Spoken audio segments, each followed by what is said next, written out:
He slammed my face into the glass of a jewelry store and called me a thief while the whole mall watched.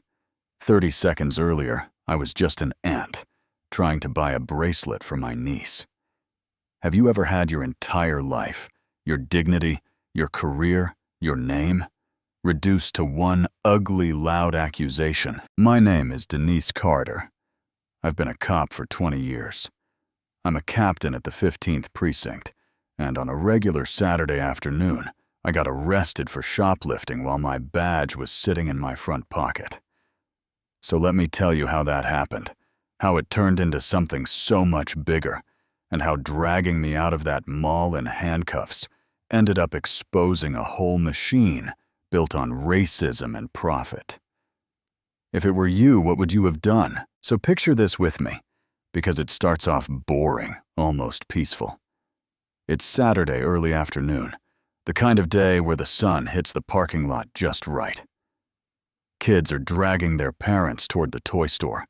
Teenagers are clustered around the fountain, pretending they're not checking who's watching them. And I'm walking into Greenwood Mall with exactly one mission in my head: find something special for my niece Jasmine's birthday. I'm off duty, and that matters because when I'm off duty, I try really hard not to feel like Captain Carter. I try to just be Aunt Denise, the lady in jeans and a blue sweater and a brown leather purse. I saved up 3 months to buy the woman who still believes she can have a normal day like everyone else. For the first 8 minutes, that's exactly what it felt like. I let myself relax for once I walked past the food court, breathing in the smell of fries and cinnamon rolls. I passed families juggling strollers and shopping bags. I even caught myself humming along to whatever pop song they were playing over the speakers. It felt like a small slice of life, where I didn't have to think about reports or body cams, or officers arguing in my office about overtime. Just me, my niece in my thoughts, and a mental picture of her face lighting up when she opened her gift. And then I saw them, not straight on. People like me rarely see it straight on. I saw them in the reflection of a store window. 2 mall security guards moving like they'd been told to be subtle by somebody who'd never actually seen subtle in action. The taller one, with a name tag that said Miller, was pretending to study a directory, his eyes never leaving my back. The shorter one, Davis, kept glancing at me, then at Miller, like a kid who knows this is wrong, but doesn't know how to say it. My shoulders tightened before my mind even registered why. I've been followed in stores since I was a teenager, long before I ever put on a uniform. I know that slow circling, that fake casual distance, the way they talk into radios with their eyes fixed on you. You tell yourself it's not a big deal. You tell yourself to ignore it, but your body remembers every time you've been treated like a suspect first and a human being second. Then I heard it clear as day, because Miller wasn't nearly as quiet as he thought he was. "Copy that," he said into his radio voice carrying across the polished floor. Black female brown leather bag. Blue sweater, keeping eyes on. Not woman, not customer, not ma'am. Just black female, like I was a plate number on a patrol call. My fingers curled into a fist. One part of me wanted to spin around, flash my badge, and ask him exactly what probable cause he thought he had, besides my skin and my purse. Another part of me whispered, "Don't give them the satisfaction you're here for Jasmine. Don't let them ruin this." You ever have that tug of war in your head, between survival and pride? Yeah, that. I took a slow breath, unclenched my hand, and turned away from their reflection, heading straight into Crystal's boutique. Now, Crystal's is one of those high-end jewelry and accessory stores that tries very hard to make you feel like you don't belong unless you already own 3 credit cards and a yacht. Glass everywhere, bright spotlights hitting little rows of gold and silver, everything laid out on white velvet like it's too delicate to be touched by mortal hands. There's this sweet vanilla scent in the air that makes you feel like you should apologize for breathing too close to the merchandise, and this soft jazz playing that sounds like every hotel lobby you've ever walked through. Behind the counter, there's a white woman in a sharp blazer. Hair smooth, lipstick, perfect name tag, pinned just so. Linda. The second she sees me, there's a shift in her posture. Her shoulders stiffen, her eyes narrow just a fraction. Her smile stops halfway up her cheeks and dies before it reaches her eyes. "Can I help you?" she asks. And it's not the helpful kind of, "Can I help you?" It's the, "I'm watching you" kind. "Just browsing, thanks," I say in that calm, polite tone. I've used 1,000 times in uniform, talking to angry people because I already feel the room judging me, and I'm not trying to add fuel to it. I walk over to a glass case filled with charm bracelets, tiny silver chains with hearts, stars, letters, and then I see it, a little butterfly charm with crystal wings. Jasmine has been sending me hints for months, sending screenshots of bracelets on Instagram like, "This is cute, right?" She's 15. She runs track. She pulls straight A's, and she still believes that if you work hard and stay out of trouble, the world will mostly treat you right. I'm trying to hold that bubble together for her as long as I can. I lean closer to the glass to get a better look. In the mirror behind the counter, I catch Linda's reflection. She's not busy ringing someone up or organizing displays. She's just standing there watching me and my purse, like she's waiting for me to make one wrong move. Outside the doorway, I see Miller and Davis pretending to study some sale sign, but their eyes keep flicking toward the store.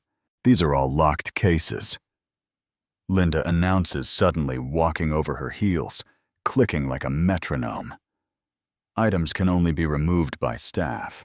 I understand, I say, still looking at the bracelets. "When I'm ready to see something, I'll let you know." She doesn't back off. She steps closer. Her eyes keep cutting from my hands to my bag, to my face, back to my bag. That purse, the one I worked overtime shifts to buy, suddenly feels like it's glowing in the dark. "Actually," I say, straightening up, refusing to shrink. "I'd like to see that silver bracelet with the butterfly charm." She hesitates for a beat, just long enough to make sure I notice it, then reaches for the ring of keys at her hip. When she unlocks the case, her hands are trembling. Not a lot, but enough that someone trained to notice body language can see her fear. Fear of what? That I'm going to snatch the whole tray and bolt through the door, that I'm going to shatter the glass. Or just fear of what her boss will say if anything turns up missing after a black woman walks in. She pulls the bracelet out like it might bite her and lays it on a little velvet pad. I reach for it gently, like I'm handling a crime scene, and when I pick it up, the tiny crystals catch the overhead lights, making the butterfly's wings sparkle.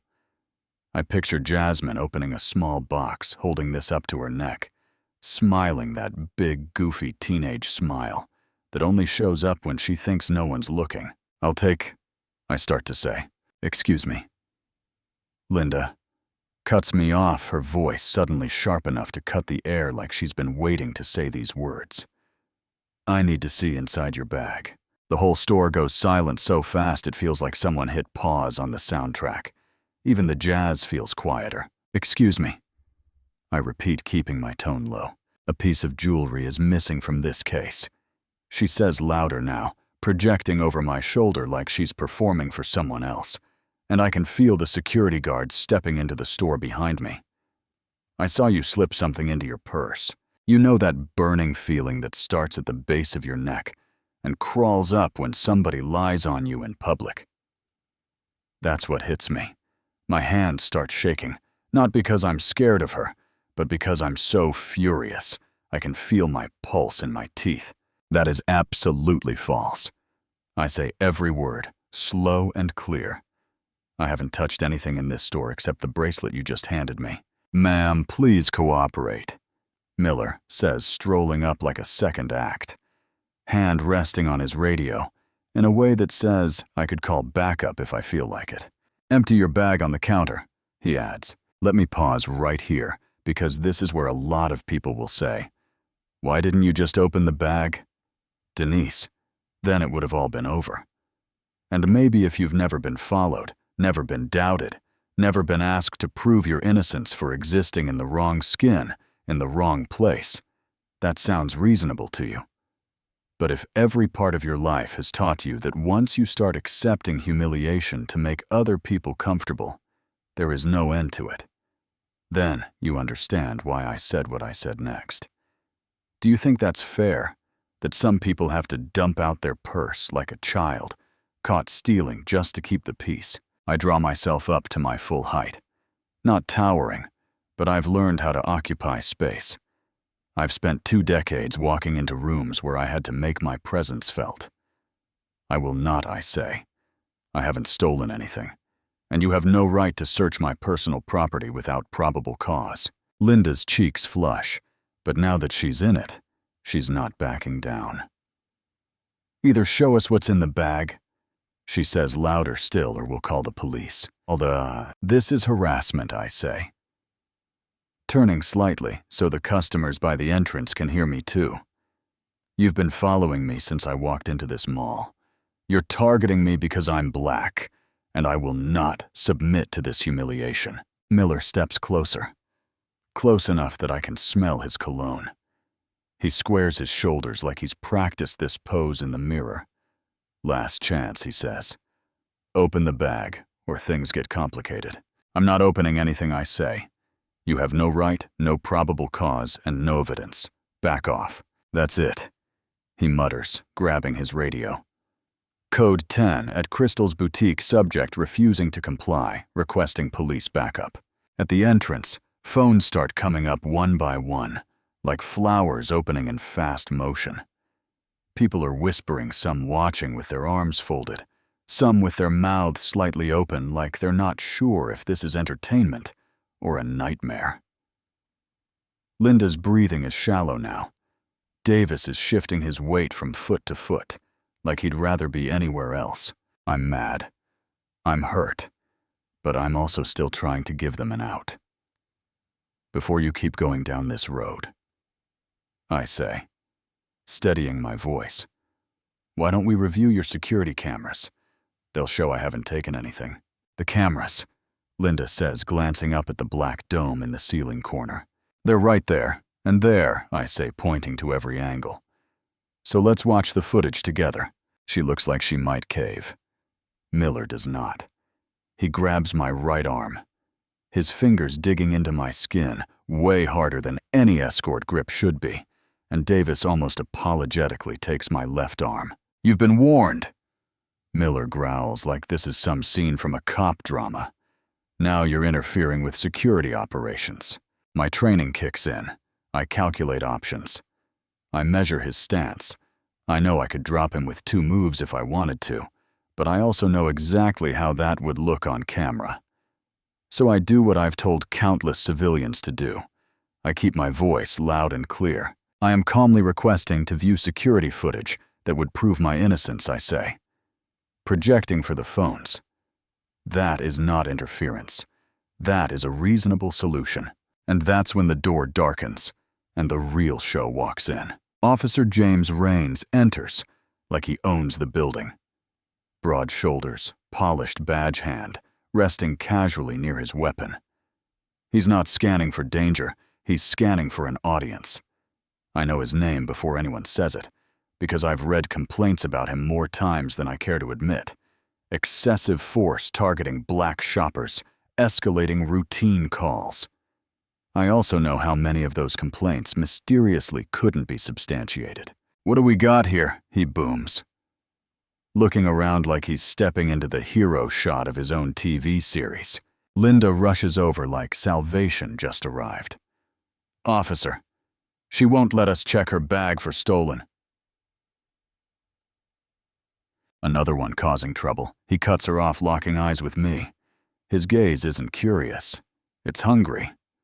Always the same story, isn't it? "Officer." I begin keeping my tone professional, even though he's not my subordinate, but I outrank him by a mile. This is a misunderstanding that could be easily resolved if we just He doesn't let me finish. He reaches out, grabs my shoulder, whirls me toward the glass wall, and slams me into it so hard the display cases behind me rattle. The glass is cold against my cheek. My shoulder lights up in pain. Someone gasps. Someone swears under their breath. "Don't tell me how to do my job," he snarls right in my ear. "Hands behind your back now. This is excessive force," I say louder this time, not just for him, but for the people holding their phones. "I have rights, and you are violating them. Rights." He laughs rough and close and ugly. "You've got the right to shut up while I add resisting arrest to your charges." He yanks my arms back, snaps the cuffs on so tight I feel the metal slicing into skin. The pain is sharp, unnecessary, deliberate. Around us, the crowd has grown. Phones held high, some people whispering, "This isn't right." Others just staring like they paid for front-row tickets. He turns me around, marches me out of that boutique through the mall, every step a parade of humiliation. I keep my head up, even though my wrists are screaming, even though my face is burning. I've spent my career fighting against exactly this. Cops abusing their power, using resisting as a magic word to justify anything they do. And now, here I am, on the wrong end of it in plain clothes with a badge no one bothered to ask about. We reach the side exit. His patrol car parked just outside. The sun is bright and harsh. The air feels like a slap after the filtered light inside. He opens the rear door, still playing to the crowd behind us. "You're making a scene for nothing," he announces loud and smug. "Should have just cooperated before this goes any further," I say, turning as much as the cuffs allow. Voice clear and steady. "I think you should know something, Officer Rains." "Save it for booking," he snaps, reaching for my head, like he's about to push me into the back seat. "I'm Captain Denise Carter," I say, letting each word land 15th Precinct. My badge is in my front pocket, which you would have known if you'd bothered to ask for identification before assaulting me. The sound that rises behind us is different from the whispers before. It's sharper, louder charged. Did she say captain? Someone says, "Look her up! Look her up!" Thumbs flying over phone screens. "He just arrested a police captain," a woman yells. "Are you serious right now?" For a second, just a second, I see it. Uncertainty flickering in his eyes. Then his ego smothers it. "Sure you are," he says, voice cracking slightly. "And I'm the police commissioner." He tries to chuckle, but it's thin. "This badge is fake," he adds as he pats my pocket and pulls out the gold shield I've worn for 20 years. Another charge, impersonating an officer. Phones zoom in on this badge on his hand on his face. Someone shouts, "I Googled her. She's real." Another yells, "This is going viral. I suggest you remove these handcuffs," I say quietly, locking eyes with him, "before you dig yourself any deeper." "Officer." For a moment it's a standoff. His ego versus reality, my calm versus his need to dominate. Then another voice cuts through the buzzing crowd. Officer Rains. Someone calls calm and authoritative. "Want to explain why you've got a police captain in cuffs?" Sergeant Robert Watkins walks up, weathered face, careful eyes, hands resting on his belt. Not his weapon. He's worked with me for years. He knows my reputation. He knows how careful I am, how hard I've fought to clean up our department from the inside. Sergeant Rains starts shifting his stance. "I was responding to a theft call. This woman claimed to be a captain, but that's Captain Carter," Watkins says, cutting him off flat. "Your commanding officer's commanding officer. The badge you're holding is real. I suggest you verify that fact quickly." The crowd holds its breath. Even Rains feels it. That moment when the script is slipping away from him. His shoulders sag just a little. His jaw clenches. The cuffs come off. The metal leaves deep red marks on my wrists, my skin already swelling. I rub them gently, not because it helps much, but because I want the cameras to see exactly how tight he put them. Patricia Wells, the mall's PR director, appears in a crisp business suit, smile pinned on like it hurts. Captain Carter, she says, projecting for the phones on behalf of Greenwood Mall. I want to extend our sincerest apologies for this unfortunate incident. We pride ourselves on being a welcoming space for all shoppers, and clearly we failed you today. Unfortunate incident. I repeat, my voice sharp and tired. Is that what we're calling racial profiling and police brutality now? Her smile twitches. People murmur, some snort, some clap. We will be conducting a full investigation. She insists our security protocols will be thoroughly reviewed and save it, I say. Your cameras caught everything. I suggest you preserve that footage. Every angle, every second. Around us, people call out offering to send me their videos, dropping their names, their numbers. Watkins steps closer, lowering his voice. You know he's going to write this up his way. He says. First report always tries to set the narrative. I know, I say, staring at Rains as he avoids my gaze. Then I guess it's time I write mine. Stick around because what happened next will blow your mind. That night, I'm back in my house, sitting in my small home office, lit only by the glow of my laptop. My wrists are throbbing, my shoulder aches, and my head is pounding. But what's really screaming at me is the email from the department with the subject line, Incident Report to T. I open it, take a breath, and start reading Officer James Rains' official version of what happened. According to him, I was agitated and uncooperative. From first contact, I refused multiple lawful commands. I made sudden aggressive movements. I struck him with my shoulder, while resisting being escorted out. His use of force was measured and necessary to gain compliance during a suspected theft investigation. Everything from the way he grabbed me to the way he paraded me through the mall is framed as my fault. My insistence on seeing the camera footage is described as interference. My refusal to open my bag is obstruction. There's nothing about him slamming me into the glass before asking a single question. He paints me as that stereotype every black woman in America knows too well. Hostile, irrational, dangerous. And if this report stands unchallenged, if nobody ever sees the videos, that's what will go into the record. I forward the report to one person I trust with the ugly truth.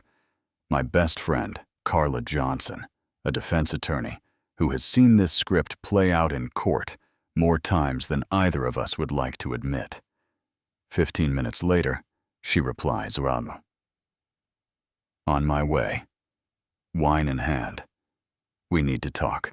When Carla walks in, I've got Chinese takeout laid out on the table and 2 glasses ready. We've done this dinner 100 times, usually venting about cases. Swap war stories, laugh about something ridiculous in the news. But tonight, the air is heavy. I read the report, she says, dropping a folder on the table. It's very clean. Too clean. He left out the part where he bounced my head off the boutique wall, I say. He left out a lot, she replies. He front-loaded the fear. Everything in the first half of this is designed to make you look like a threat before he ever puts hands on you. So anyone reading it goes, well, of course he had to take control. She flips to another section of her folder.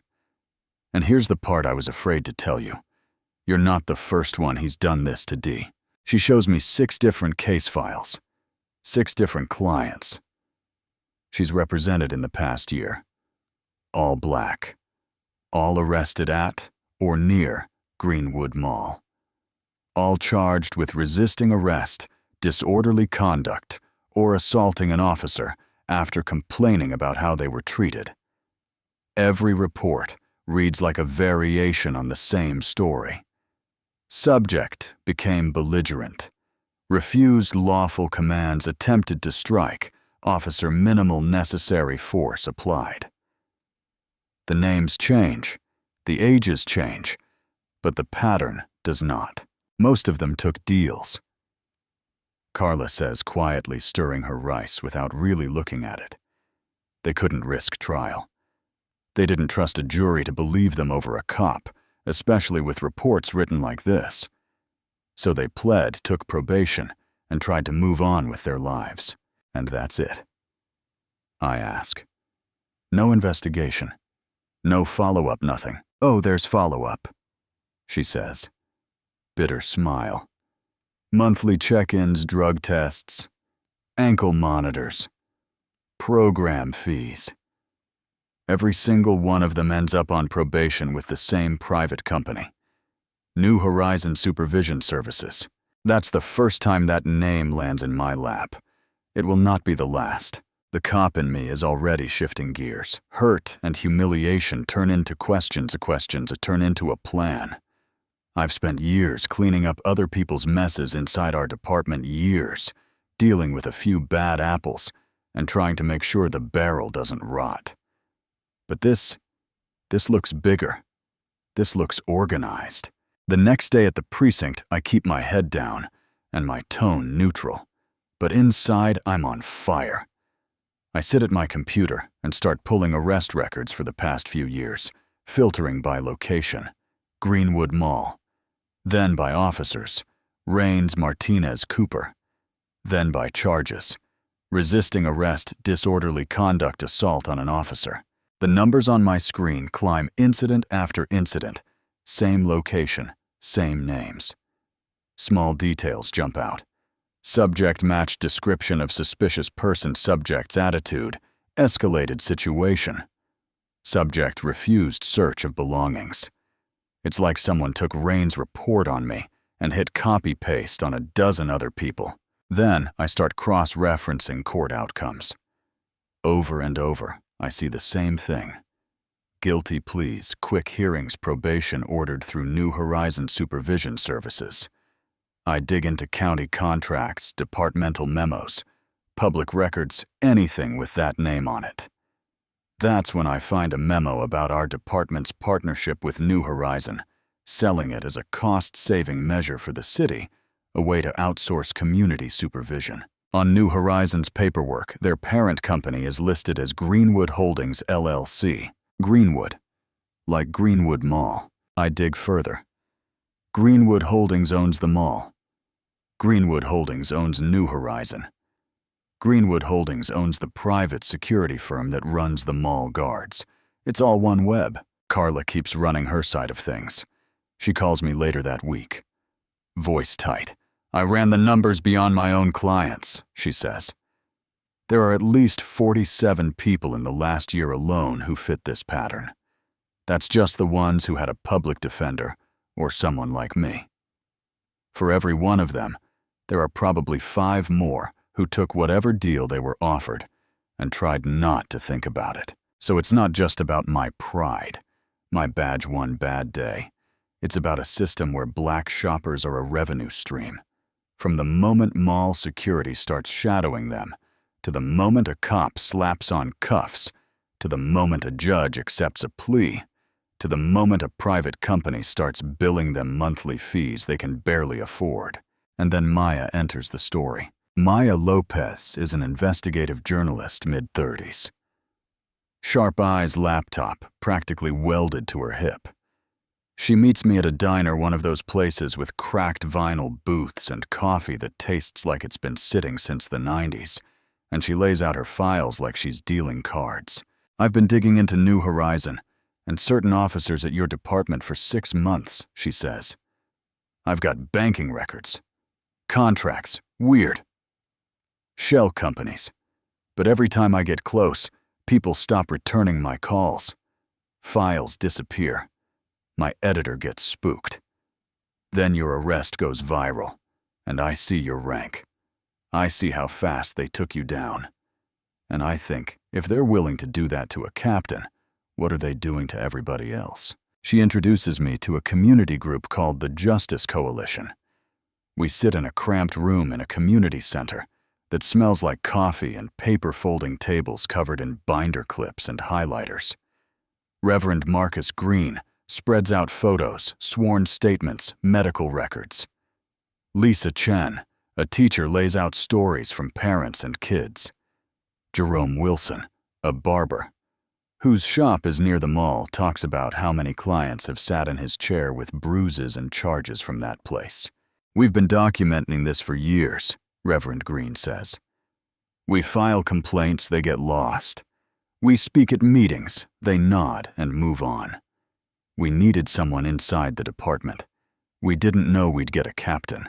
They show me pictures of a single mom with 3 kids who got pulled over for a minor traffic issue, then ended up charged with assault on an officer when she asked why she was being searched. She took a plea deal because the prosecutor told her that if she lost at trial, she could do time and might lose her kids. Now she's paying hundreds of dollars a month to New Horizon, working 2 jobs and 1 missed payment away from being locked up. We put our pieces together. Their stories. Carla's records, Maya's financial documents, my internal access. What we see is a pipeline, not an accident. Mall security targets suspicious black shoppers. Cops like Rains make aggressive arrests.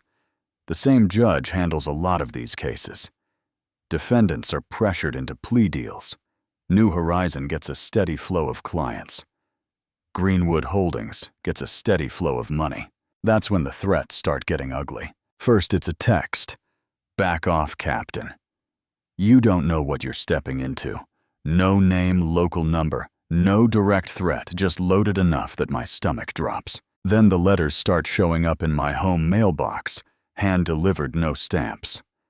Inside one is a crude cartoon of a hanging stick figure with the words, "Mind your business," glued together from magazine letters. Another has surveillance photos of me leaving my house shopping, sitting with Carla in my kitchen. Another has a picture of my niece's school with red circles around the entrance. The last envelope has a still frame from my mall, "Arrest me" pinned to the glass, someone having drawn crosshairs over my face. You'd think as a cop, I'd be numb to threats. But it's different when you're the target. When they've been following not just you, but the people you love. It hits you in a place your vest doesn't cover. I bring the letters to my Lieutenant Mark Harris, a man I've trusted for 15 years. Someone who backed me for captain. Someone I thought had my back. This goes deeper than just one officer. And one mall. I tell him, laying out the threats, the memos, everything we've found so far. I've got victim statements, financial records, now this. Somebody is scared enough to try intimidating me. That's a serious accusation, he says, rubbing his forehead. You have proof. I'm building it, I say. We're close. He stands paces behind his desk, the way he always does when he's thinking. Look. You know I've always supported you, he says. But something like this could shake the whole department, maybe the whole city. We have to be smart. Smart is not letting them scare us into silence, I say. I've spent my career telling people to trust the system. If I walk away now, what does that say? He sighs. At least let me put out some feelers quietly, see who else might back you on this. And Denise, I'm serious. Maybe stay with family for a few days until we know who's behind these threats. I'm not hiding, I say. That's exactly what they want. Stubborn as ever, he says, trying to smile. At least let me arrange for some extra patrols past your house. I leave his office thinking he's in my corner, that he's going to help. Later, when I find the word traitor spray-painted across my car, and the words, "Keep your mouth shut," Captain, scraped into my door. My mind goes right back to that conversation. And the list of people who know what I'm doing suddenly feels a lot smaller. But the wildest twist is still coming. Before that, it gets worse. Maya's source inside the mall sends over internal board memos from Greenwood Holdings and the mall management. I read phrases like loss prevention strategy, high-risk demographics, coordination with local law enforcement, maximize enforcement opportunities. I see direct references to New Horizon, to probation revenue, to quarterly arrest goals. It's like they wrote down, "We are monetizing racial profiling in corporate language," and thought no one would ever read it. I treat those memos like gold. I print them out, tuck them into a manila envelope, and slide that envelope into a hidden compartment in my father's old oak desk, the one he gave me when I made captain, the one with a secret panel in the bottom drawer. I lock it and hang the key around my neck. For the first time since that arrest, I sleep through the night. The next evening, I get home late. The house feels off the second I walk in. Not dramatically. Just that sense that air has moved where it shouldn't have. I notice my office door is slightly open. I always close it. When I push it wider, I see my books knocked off shelves, papers scattered, and my father's desk drawer smashed open. The wood splintered the hidden compartment pried out. The envelope is gone. My heart sinks into my shoes. They knew exactly what to look for, exactly where to look. No smashed window, no broken lock on the front door. This was not random. This was professional. Someone with training. Someone with access. My phone buzzes as I'm staring at the ruined desk. Another unknown text. Next time, it won't just be the journalist. I call it in, of course. Patrol comes, takes a report. Dusts for prints like they're supposed to, but we both know how this plays out when cops investigate cops and their friends. We'll look into it. Captain, they say. Except officially. I'm not even captain right now because the next morning Internal Affairs calls. They suspend me. Badge and gun surrendered. Pending investigation into your conduct at Greenwood Mall and your subsequent actions. They say the union sends emails about cooperating. The chief sends a statement about taking allegations seriously. Somewhere in there, a leak feeds a story to the press about a troubled captain with an obsession about the mall. News anchors sit there with their serious faces talking about my erratic behavior, quoting anonymous sources, saying I've been on edge and paranoid. They show the footage of me being cuffed, but the narrative running under it isn't cop abuses. Black woman, its unstable officer makes wild claims. I turn off the TV, close the blinds, sit at my kitchen table with my badge lying there, heavy and useless. In 1 week, I've gone from being the person people call when there's a problem to being the problem. My phone rings nonstop. Some calls are supportive, some are reporters, some are pure hate. Anonymous texts telling me I should have stayed quiet, that I betrayed the blue that I got what was coming. I start jumping at every sound outside, checking my security cameras twice, walking from room to room, like I'm trying to make sure the walls are still where I left them. And that's the moment my niece Kayla decides she's had enough of me not answering my phone. She shows up in the middle of the day, half day at school, backpack on one shoulder, face all fierce and worried at the same time. She doesn't ask permission, she just walks in and wraps her arms around me. "Mom's freaking out," she says into my shoulder. "You won't call anyone back." I know I say, hugging her tighter than I probably should. "It's just a lot." "You mean all the lies they're telling," she says, pulling back, eyes blazing. "We know they're lies, Auntie D. Everyone at school knows." She pulls out her phone and opens TikTok, then Instagram, then YouTube. "Look," she says, scrolling. The video of my arrest is everywhere. But now, it's not just that first clip of rain slamming me into the glass. People have cut together different angles, slowed it down, put subtitles on what everyone is saying. They've added commentary about racial profiling, about shopping while black, about how fast he escalated. There are millions of views, hundreds of thousands of comments. And it's not just my story anymore. People are sharing their own experiences. Kayla says, flipping through comment threads and hashtags. Getting followed in stores, pulled over for no reason, pushed into pleading guilty because they couldn't afford to fight. "Look at this group," She shows me a page dedicated to Greenwood Mall, full of posts from people saying I thought it was just me. "You started something," she says. "You always tell me to stand up for what's right. That's what you did. You're not crazy. You're not alone." I don't fully believe it yet, but I feel something shift. A crack in the wall I've built around myself that lets light in. And just when I start to think we might actually win this fight with slow, steady pressure, the story takes a turn I never saw coming. My phone buzzes with a breaking news alert, while Kayla and I are still sitting there. Local reporter hospitalized after brutal attack. There's a photo attached. Maya. My stomach drops. I grab my keys, tell Kayla to stay with her mom, and drive to the hospital like the road is on fire. The lobby is crowded with reporters and TV crews all trying to get a shot or a comment. I flash what ID I still have and push my way through to the recovery floor. When I walk into her room, Maya is propped up in the bed. Face, bruised arm, and a cast eyes, still sharp, still very much Maya. "You look terrible," she croaks. Trying to grin. "Me?" I say, dropping into the chair. "You're the one in a hospital gown." She winces but laughs anyway. "Touché." I ask what happened, and she lays it out. She left the newsroom late alone in the parking garage, still thinking about a lead she found. She heard footsteps behind her. Before she could turn, somebody grabbed her, slammed her into the concrete, worked her over with precision.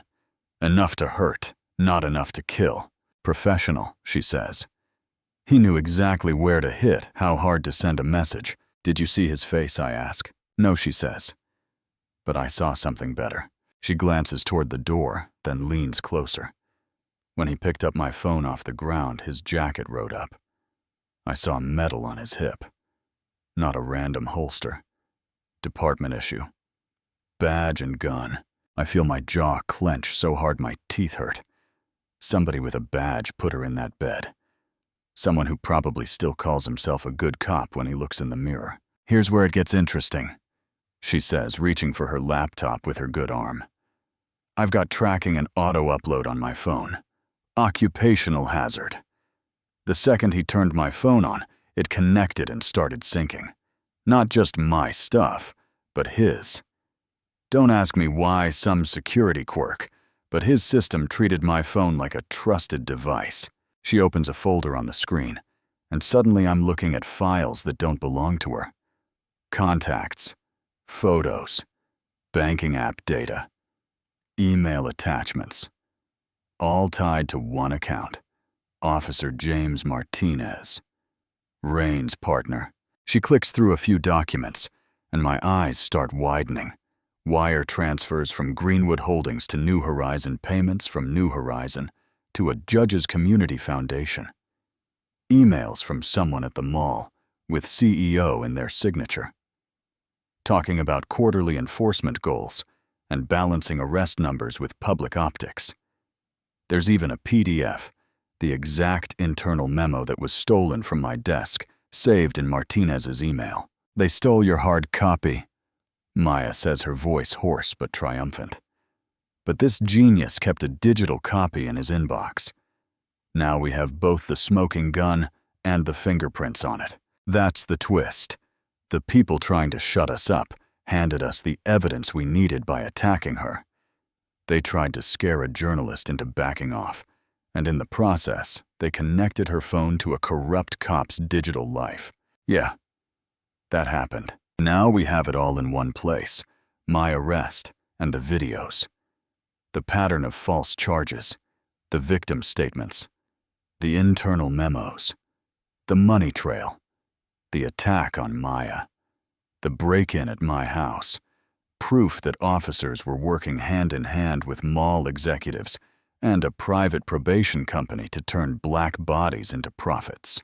The question becomes, how do we bring this into the light in a way they can't spin or bury? That's when Maya says city council meeting. Thursday. It's public. Cameras will be there. Half the people involved will be in the room. We meet with the Justice Coalition again, in that same community center room. Only this time there's a different energy. Fear, yes, but also something like momentum. We spread out the documents from Martinez's phone match dates on bank transfers, to arrest spikes at the mall match memos, to policy changes match emails, to plea deals. Meanwhile, outside the protests keep growing. Greenwood Mall has become a symbol now. People are marching with signs that say, "We are not your quotas and probation prophets." Justice for Carter, but also justice for us. They're telling their own stories in megaphones and on live streams. At one protest, I go in plainclothes baseball cap mask, just another person in the crowd. A teenage girl taps my arm. "Captain Carter," she asks, eyes wide. I nod. "I'm Tiana," she says. "I'm the one who filmed the video that went viral. I have more." She pulls out her phone and shows me the raw footage. Not the edited clip that hit social media. The whole thing.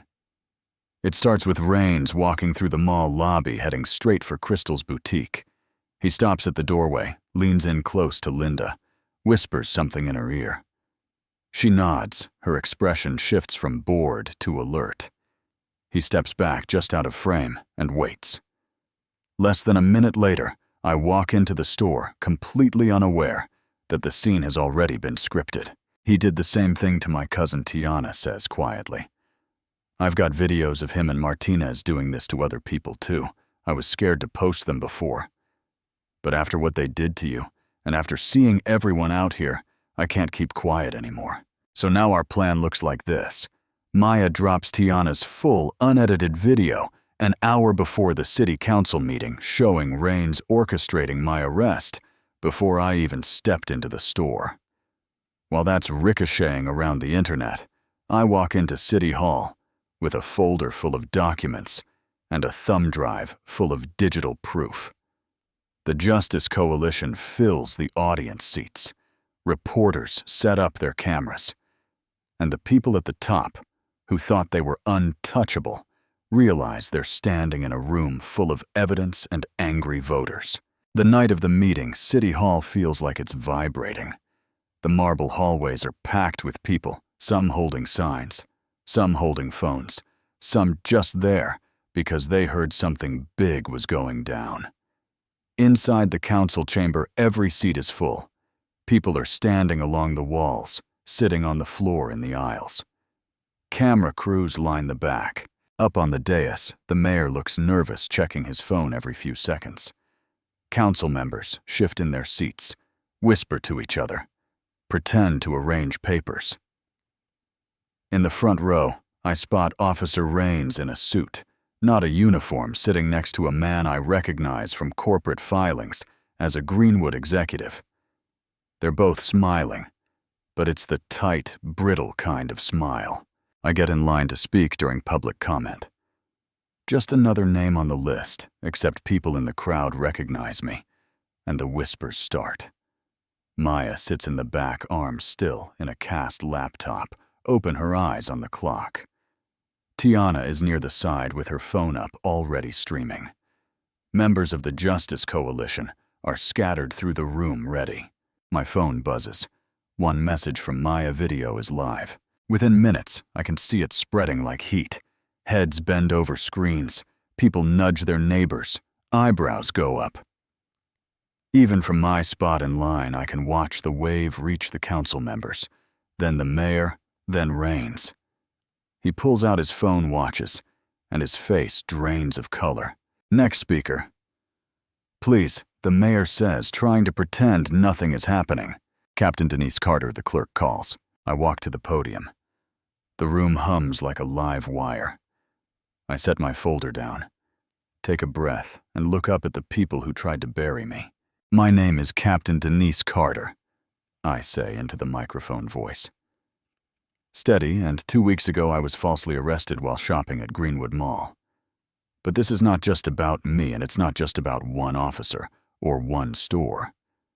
This is about a system in our city that has been targeting black residents for profit. I hold up one of the documents from the folder, a printout of a bank transfer from Greenwood Holdings to New Horizon. Right here, I say we have financial records showing money flowing from the company that owns Greenwood Mall into a private probation company called New Horizon Supervision Services. That same company receives almost every probation case that comes out of arrests at Greenwood Mall. I flip to another page. Here we have emails recovered from Officer James Martinez's phone between him, Officer James Raines, and executives at Greenwood Mall. They talk about keeping numbers up, about high-yield enforcement days, about maximizing outcomes with high-risk demographics. You don't have to be a lawyer to understand what that means. I point to the crowd. High-risk demographics is a corporate way to say black people. There's a murmur, a ripple that goes through the room. The mayor tries to cut in. Captain Carter, while we appreciate your perspective, this is not the proper venue for— This is exactly the proper venue, I say, not taking my eyes off him. Because these are public contracts, public officers, public money. And what we have here is a pattern where black shoppers are profiled by mall security, targeted by specific officers, pushed into bogus charges like resisting arrest or assault on an officer, then steered into a probation program run by a private company that profits from their poverty. I hold up the internal memo that used to sit in my desk, now printed from Martinez's inbox.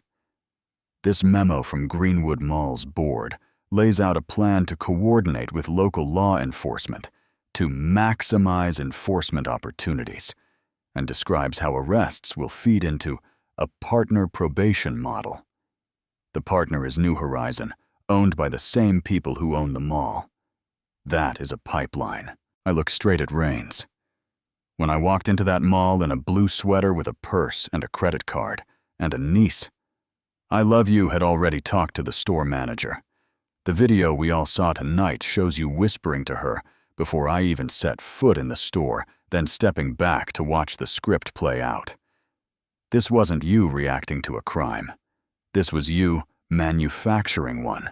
He stands up, knocking his chair back so hard it almost tips. She's lying, he shouts.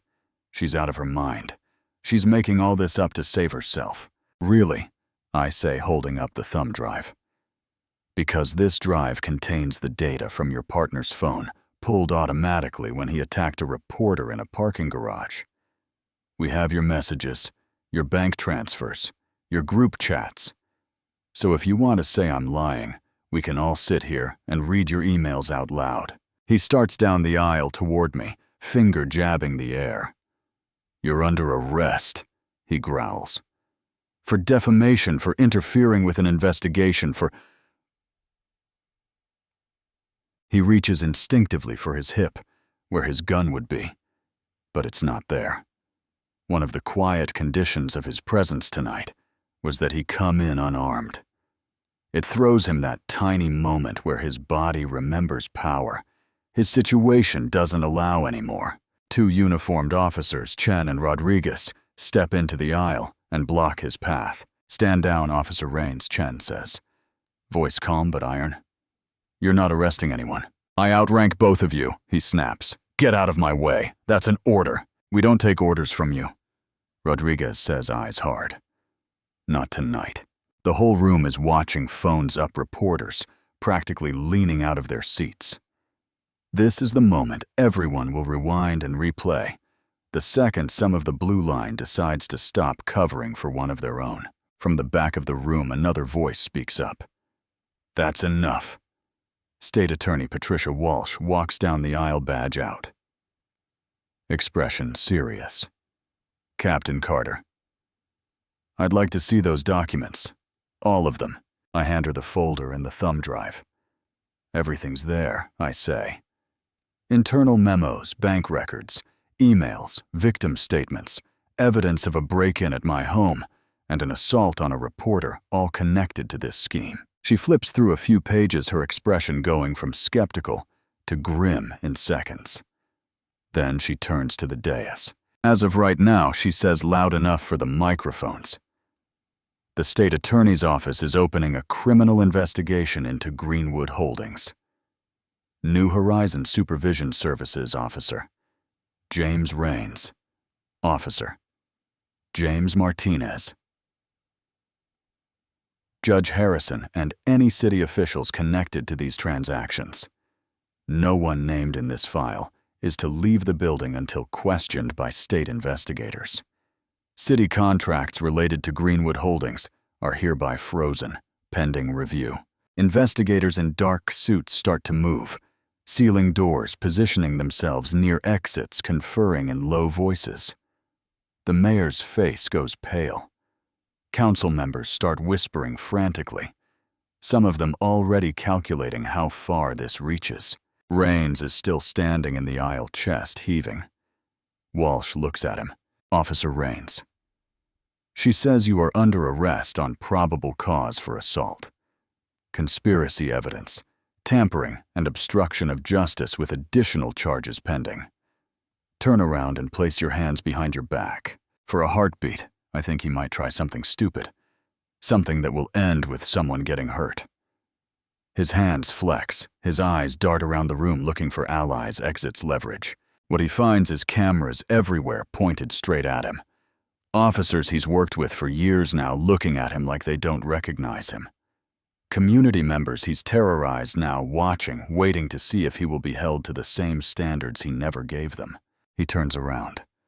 Rodriguez cuffs him, reading him his rights with the same professional tone we were trained to use on anyone else.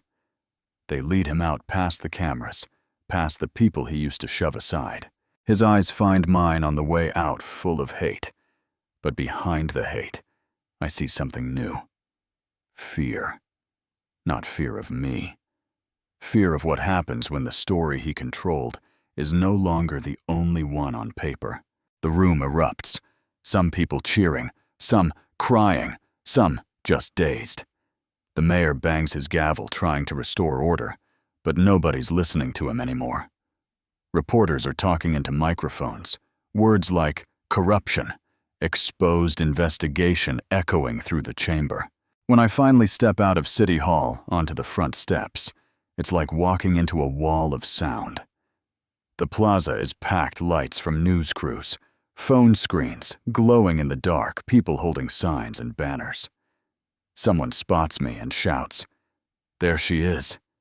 And then the chant starts. Captain Carter, Captain Carter. It rolls through the crowd, bouncing off the stone columns, rising into the night sky. People reach out to touch my hands, my shoulders, and to say, "Thank you. We believe you. You did it. We're proud of you." I see faces that once only felt fear when they saw a uniform now looking at me with something like trust. For weeks I felt like I was pushing against a locked door alone. Now the door is off its hinges, and the whole city is looking at what was behind it. 3 days later, I walk back into Greenwood Mall in full uniform. The place feels different. The air is the same. The skylights are the same. The fountain is still gurgling in the middle, but the energy is different. A lot of stores have temporarily closed, under review signs. The old security guards are gone. New ones stand at the entrances, shoulders less squared, eyes less suspicious, radios. Quiet. Some shops have signs that say, "Under new management." Some just have brown paper covering their windows. As I walk down the corridor, people recognize me. Some clap, some nod, some stop me just to squeeze my hand and say, "Thank you." An older man tells me his grandson's bogus resisting charge is being reviewed. A young mother says she finally feels safe bringing her kids here again. A group of teens ask for a picture. At the end of the hall, outside that same Crystal's boutique where this all started, my niece Kayla is waiting, holding a tiny gift bag from a different store. When she sees me, her whole face lights up. "This is so weird," she says, hugging me. "Being back here after everything." "Good weird or bad weird?" I ask. "Good weird," she says. "Definitely good weird." Inside Crystal's, the staff is new. The manager greets us with genuine warmth, offers help without hovering over my shoulder. We walk over to the bracelet case, the same one from that day, and there it is. A silver bracelet with a butterfly charm. We both just laugh a little. 3 weeks, I say. All this chaos just to buy you a bracelet. Worth it, she says, nudging me. For the world-changing part, I mean. The bracelet is just a bonus. We buy it. At the register, the cashier wraps it carefully, then slips another small box into the bag. What's this, I ask. A gift, she says, cheeks flushing. From us. To say we're sorry for all of it. I start to say she doesn't have to do that. That it wasn't personally her. But I see how much it means to her to offer something tangible. So I nod and say, thank you. But if you want to really be sorry, just make sure nobody ever walks in here and gets treated the way I was treated. Not because they have a badge in their pocket, just because they're human. Outside the store, people have noticed us. Someone starts clapping. Then more join in. Before long, the sound fills the corridor. It's not just for me, I know that. It's for the idea that maybe, just maybe, the system can be forced to look at itself and change. Kayla grins up at me. This is like a movie ending, she says. Hero comes back to the scene of the crime, crowd cheers the end. I look around at the stores still closed, at the people still fighting their cases, at the news stories still unfolding. And I shake my head. It's a good scene, I say. But it's not the end. Not even close. We walk out into the late afternoon sun. The sky is streaked with orange and pink, that kind of sunset that makes everything look softer for a second. Kayla's new bracelet sparkles on her wrist, the tiny butterfly catching the light. I think about everyone who doesn't have a badge in their pocket, who doesn't have a journalist willing to risk her life, or a lawyer friend like Carla, or a whole coalition behind them. I think about all the malls, all the stores, all the courts, in all the cities, where some version of this scheme is running quietly, feeding people into debt and probation and prison, while the rest of the world shops and scrolls and looks away. So let me leave you with this. Do you think this is just one bad cop? One bad mall? One bad judge? Or do you think maybe the way we built our system makes it way too easy to turn justice into a business and black and brown bodies into inventory? If it were your son getting followed through a store, your mom getting slammed into a wall, your cousin being told to plead guilty or risk losing everything, would you still say, just comply and you'll be fine? Or would you be out here with a camera and a sign and a story to tell? I want to hear from you. Really. Drop a comment and tell me what you think. Is this proof the system is broken beyond repair, or proof that it can be forced to change when people refuse to shut up? Have you ever been profiled, followed, pulled over, or pressured into a plea you didn't feel was fair? Do you think private companies should be able to make money off probation and incarceration at all?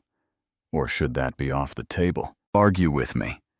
Share your own story. Tell me where you're watching from. Tell me if this sounds like your city, or if you think this could never happen where you live.